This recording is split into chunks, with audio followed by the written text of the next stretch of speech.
अस्सलाम वालेकुम, welcome back to another video. आज हम इटालियन यूनिवर्सिटीज़ के अंदर एडमिशन जहाँ पे ओपन है उनके बारे में बात करेंगे। एडमिशन ओपन कर दिए गए हैं जो कि सितंबर इनटेक 2024 के एडमिशन होंगे और इस टाइम पे बहुत सारी यूनिवर्सिटीज़ के अंदर एडमिशन ओपन है जिनके अंदर University of Padua, University of Bergamo, University of Camerino, University of Pisa और यूनिवर्सिटी ऑफ बोलोनिया शामिल है। यहाँ पे सबसे अच्छी बात यह है कि बहुत सारी यूनिवर्सिटीज़ के अंदर एप्लीकेशन फ़ी भी नहीं है और बहुत सारी यूनिवर्सिटीज़ जो है वो लो CGPA वालों बच्चों को भी एडमिशन दे रही हैं। तो अगर आपके CGPA 2.5 से 3 के बीच में भी है तो भी परेशानी की कोई बात नहीं है, आपको बहुत सारे प्रोग्राम्स में यहाँ पे एडमिशन मिल जाएगा। IELTS का स्कोर लाजमी नहीं है। यहाँ पे आपको इंग्लिश प्रोफिशिएंसी सर्टिफिकेट के ऊपर भी एडमिशन मिल जाते हैं। एप्लीकेशन फीस की बात कर लें तो बहुत सारी यूनिवर्सिटीज के अंदर एप्लीकेशन फी ना होने के बराबर है, बहुत सारी यूनिवर्सिटीज में बिल्कुल फ्री है और कुछ के अंदर थोड़ी सी ज्यादा है। तो एप्लीकेशन फीस अगर हम देखें तो ये 0 से 50 के बीच में रेंज करती है। मोस्टली यूनिवर्सिटीज की 30 यूरोज के राउंड फीस होगी, एक या दो है जिनकी सिर्फ 50 के राउंड होती है। अगर हम यूनिवर्सिटी के कैलिबर की बात करें तो इन यूनिवर्सिटीज के अंदर 2 से 3 ऐसी यूनिवर्सिटीज है जहाँ पे बहुत सारी अच्छी रैंकिंग यूनिवर्सिटीज को मिली है पिछले सारे सालों में। यूनिवर्सिटी ऑफ पादुआ और बोलोनिया ये यूरोप की टॉप रैंकिंग यूनिवर्सिटीज में आती हैं और इसके अलावा ला सेपिएंजा, यूनिवर्सिटी ऑफ सेपिएंजा रोम, ये भी टॉप 100-200 के अंदर आती है। तो अगर आप बेहतरीन यूनिवर्सिटीज में पढ़ना चाहते हैं, लो कॉस्ट पे पढ़ना चाहते हैं तो इटली एक बहुत अच्छा ऑप्शन है।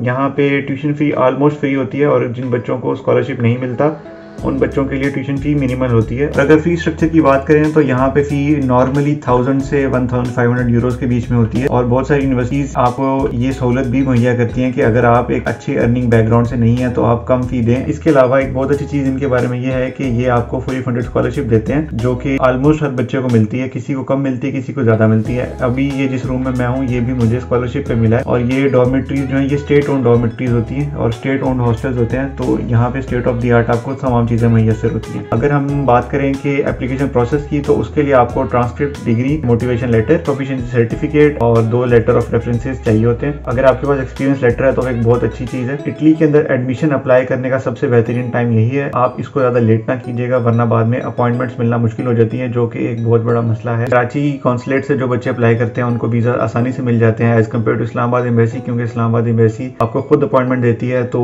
वहाँ पे आपके लिए मुश्किलात पैदा हो जाती हैं अगर आपको एडमिशन लेटर लेट आता है। तो एडमिशन अप्लाई करने का सबसे बेहतरीन टाइम यही है। फील्ड्स की बात करें तो बैचलर्स और मास्टर्स के अंदर बहुत सारी फील्ड्स अवेलेबल हैं जिसके अंदर इंजीनियरिंग की फील्ड्स आती हैं। इसके अलावा IT सेक्टर के अंदर बहुत ज्यादा फील्ड है, कंप्यूटर साइंस की फील्ड बहुत ज्यादा है, ह्यूमैनिटीज आर्ट्स के सब्जेक्ट बहुत ज्यादा है, बायोलॉजी के सब्जेक्ट्स बहुत ज्यादा है। तो आपको nutrition, microbiology, biotechnology, computer science, artificial intelligence और chemical engineering, mechanical engineering, environmental engineering, इस टाइप के बहुत सारे सब्जेक्ट्स मिल जाएंगे। आपने बस अपने सब्जेक्ट्स के मुताबिक अपने एडमिशन को अप्लाई करना है और रेलिवेंट सब्जेक्ट्स में ही अप्लाई कीजिएगा क्योंकि बाद में फिर आपको वीजा मिलने के चांसेस ज्यादा अच्छे हो जाते हैं। ये तमाम यूनिवर्सिटीज के अंदर जो पहली कॉल ऑफ एप्लीकेशन है उनकी डेडलाइन कई में Feb 15 है और कई में जनवरी 15 है और मैं आपको रेकमेंड बिल्कुल यही करूंगा कि आपने इसी डेडलाइन के अंदर पहली कॉल ऑफ एप्लीकेशन के अंदर एडमिशन अप्लाई करना है क्योंकि इसके बाद का जो प्रोसेस है वो सब काफी टाइम कंज्यूमिंग होता है और उसके अंदर काफी टाइम लगता है। तो अगर आपका एडमिशन लेटर ही लेट आएगा तो आपको अपॉइंटमेंट एम्बेसी से लेट मिलेगी और हो सकता है कि अपॉइंटमेंट एम्बेसी से मिले ही ना। इसलिए आपने हर चीज प्रैक्टिकली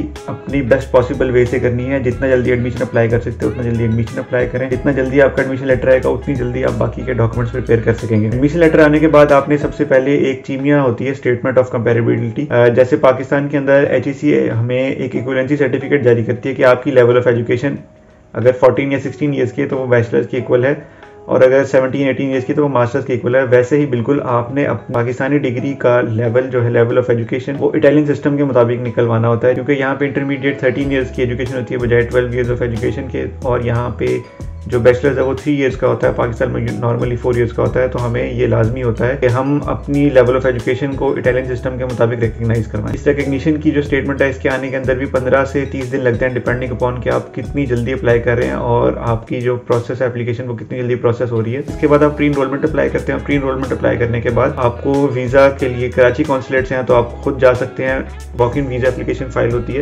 इंटरव्यू कराची एम्बेसी में बहुत सारे बच्चों का नहीं होता और बहुत सारे बच्चों का होता भी है। इसके अलावा इस्लामाबाद एम्बेसी आपको खुद अपॉइंटमेंट देती है जो कि आपकी प्री इनरोलमेंट समरी फॉरवर्ड जब इस्लामाबाद एम्बेसी होती है उस डेट के मुताबिक होती है। तो ये सारे प्रोसेस भी आपको मैं आहिस्ता आहिस्ता साथ साथ बताता रहूंगा बट इस टाइम सबसे बेहतरीन जो ऑप्शन आपके पास है वो इन 6 यूनिवर्सिटीज के अंदर आप किसी भी यूनिवर्सिटी में अपनी रेलेवेंट फील्ड में अप्लाई करें और अगर आप फुली फंडेड स्कॉलरशिप पे मिनिमल फीस के साथ एक low cost of living environment में आना चाहते हैं जहाँ पे आपको बहुत ज्यादा मेहनत करके पैसे ना कमाने पड़े और आपके ऊपर फीस पे करने का लोड ना हो तो इटली से अच्छी ऑप्शन पूरे यूरोप में इस टाइम कोई और नहीं है। अपनी एप्लीकेशन एप्लीकेशन प्रोसेस के लिए तमाम चीज़ें रेडी करें। यूनिवर्सिटीज़ के लिंक मैं नीचे डिस्क्रिप्शन में दे दूंगा और प्रोग्राम्स कहाँ से फाइंड आउट करने हैं वो भी दे दूंगा। ये सारे इंग्लिश डॉट मास्टर प्रोग्राम और बैचलर प्रोग्राम भी होते हैं, तो आपने इस बारे में परेशान नहीं होना कि आपकी एजुकेशन जो है वो इटालियन लैंग्वेज में होगी। हाँ, अलबत्ता अगर आप यहाँ पे सर्वाइव करने के लिए और पार्ट टाइम जॉब्स के लिए इटालियन लैंग्वेज सीख के आना चाहते हैं तो ये एक बहुत अच्छी बात है। तो यहाँ पे सर्वाइव करने के लिए और पार्ट टाइम जॉब्स करने के लिए इटालियन लैंग्वेज सीखनी पड़ेगी। अगर आपको किसी भी तरह के क्वेश्चंस हैं या आपकी कोई क्वेरीज हैं या आपको आपका रेलिवेंट कोर्स नहीं मिल रहा, आप कमेंट सेक्शन में जरूर कमेंट कीजिएगा, मैं आपको आपका रेलिवेंट कोर्स है वो फाइंड आउट करके दूंगा। मैं उम्मीद करता हूँ कि आप सब लोग इस स्कॉलरशिप प्रोसीजर का और लो कॉस्ट एडमिशन प्रोसेस का भरपूर फायदा उठाएंगे। अगर आपको लगता है कि ये प्रोसेस सारा आपके लिए बहुत डिफिकल्ट है और आप अकेले ये नहीं कर सकते, तो कंसल्टेंसी सर्विसेज के लिए आप हमें नीचे कमेंट सेक्शन में या इनबॉक्स में जरूर मैसेज कर सकते हैं। मिलकर जो है आपका एडमिशन प्रोसेस करने की ट्राई करेंगे। डेली अपडेट्स और वीडियोस आती रहेंगी डिफरेंट स्कॉलरशिप के बारे में और डिफरेंट यूनिवर्सिटीज़ के बारे में। जैसे जैसे डिफरेंट यूनिवर्सिटी के अंदर एडमिशन ओपन होगा वैसे वैसे मैं उन यूनिवर्सिटीज़ के बारे में आपको वीडियो बना के बताता रहूँगा। बस आपने ट्राई ये करनी है कि जनवरी और फेब तक आपका एडमिशन लेटर आपके पास हो ताकि रेस्ट ऑफ द प्रोसेस है वो स्मूथ गुजर सके। चलिए अपना बहुत सारा ख्याल रखिएगा। मैं मिलता हूँ आपसे नेक्स्ट वीडियो में, तब तक के लिए अल्लाह हाफिज़।